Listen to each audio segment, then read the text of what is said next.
Sentados, cada um nos seus lugares, em silêncio. Me dá desafio, filho. Me dá desafio.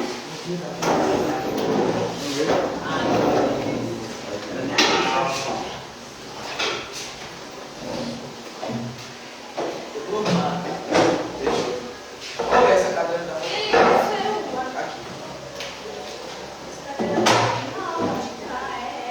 É da minha, ó.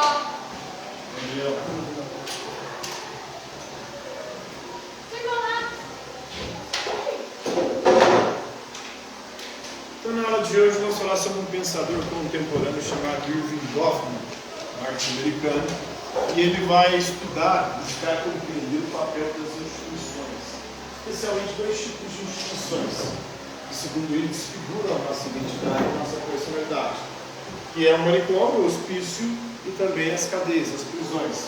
Apesar de que a escola também é uma dessas instituições que desfiguram. Porque na escola você tem que usar uniforme, você tem que se comportar de acordo com as normas, com as regras que são estranhas a você, muitas vezes não são as mesmas regras que estão na sua casa, e nem regras que você está acostumado a usar no dia a dia. Então são instituições que vão fazendo com que a gente se desfigure, elas vão nos moldando e muitas vezes deteriorando a nossa identidade. Então a mortificação do eu é o termo que o Goffman usa aí para poder falar ou trabalhar a questão dos processos institucionais, né? Em que o indivíduo aí é destituído de um senso do seu eu. Então quando ele entra em uma dessas instituições, ele vai perdendo a sua sensibilidade, a sua identidade, a sua personalidade. A identidade de uma pessoa é transformada na identidade organizacional. Então você tem que se adequar àquela organização, àquela instituição, àquelas regras, e isso em detrimento do que você é, das suas características, da sua própria identidade. Então, você inclusive muda, né? Você vai para um manicômio, para um hospício, você vai virar um paciente. Se você for preso, você vira um prisioneiro, um interno, né? No caso aí de um menor de idade que vai para um CZ, um CESAU da vida. Ou na própria escola, você vai se transformar num aluno. Então, a sua identidade ela é moldada e transformada a partir disso. No começo, o velho era parcialmente definido por coisas externas, né? Como as roupas e as coisas que possui, mas quando você entra nessas instituições, você tem que abdicar das suas roupas, tem que usar um uniforme, né? Você corta o cabelo, você tem restrição na sua liberdade. Então, tudo isso vai limitando e deteriorando a sua identidade. Então, dentro do labirinto da instituição, ao se tornar um número ali, no hospício, na escola, também das prisões, você é um número, com o cabelo cortado, de uniforme, tendo liberdade limitada com restrições físicas e mudando aí o comportamento pelas regras ou até pela medicação também, no caso de um interno de uma instituição manicomial, né? Você tem ali também uma medicação que você toma que também muda a sua identidade, as suas características, e aí forma-se um novo eu, agora obediente e submisso, né?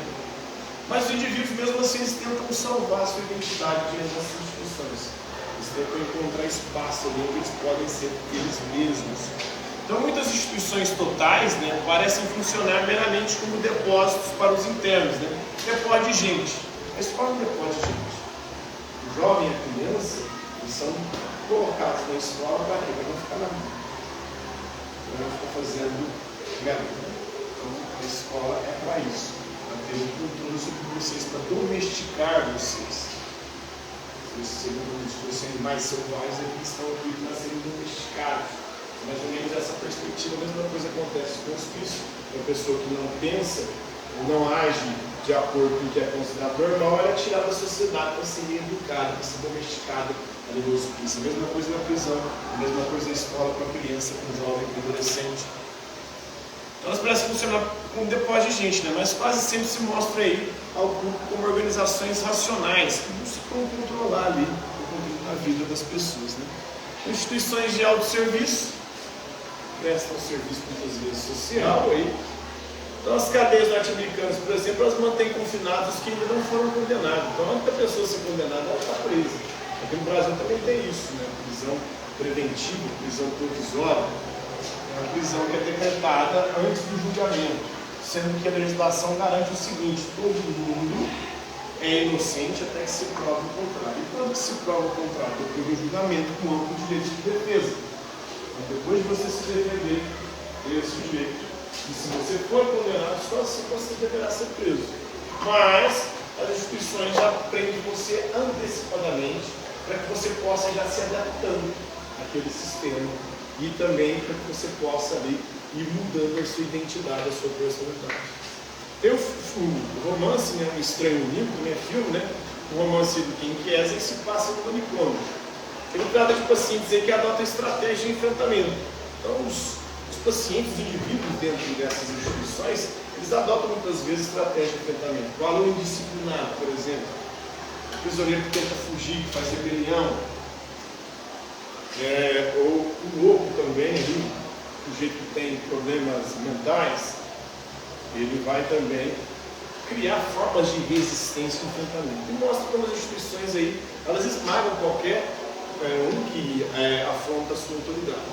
Então, quem tenta, de alguma forma, ser diferente, a instituição esmaga. A escola faz isso com o aluno, coloca de castigo, coloca de suspensão, expulso, chama os pais. A mesma coisa com a prisão, você vai para a solitária, você vai ter uns castigos lá. A mesma coisa acontece nos hospícios.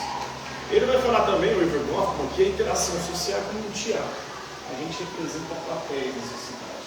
Aqui na escola, agora vocês estão representando o papel de alunos, eu estou representando o papel de professor. Em casa, com os meus filhos, eu represento o papel de pai. Na casa dos meus pais, eu represento o papel de filho. Os meus irmãos representam o papel de irmão. Então, a cada momento, a gente está usando uma máscara diferente para se apresentar para a sociedade. Não tem tudo uma performance aí, porque a gente quer causar sempre a melhor impressão. E aí a gente vai performando, fazendo um teatro ali para as pessoas. Porque uma coisa é a gente na frente dos outros, outra coisa é a gente nos bastidores. No nosso íntimo, a gente não é tal qual a gente se mostra para a sociedade. A gente se mostra muitas vezes tentando adquirir algum tipo de aprovação. E a gente tenta manter a nossa face, né, ter uma manutenção da face, da nossa identidade, da nossa personalidade. Lembrando que personalidade vem de persona, que significa máscara, é uma máscara que a gente usa. Né? A gente tenta manter essa máscara em cada ambiente, uma máscara diferente. E tem os rituais e normas sociais, que a gente busca se adequar também, transformar. Muitas vezes a gente é estigmatizado por algum defeito, por algum problema, é excluído, marginalizado. E vai falar da interação face a face, da importância dessa interação, da formação da nossa identidade, da nossa personalidade. Por hoje é isso aí, galera.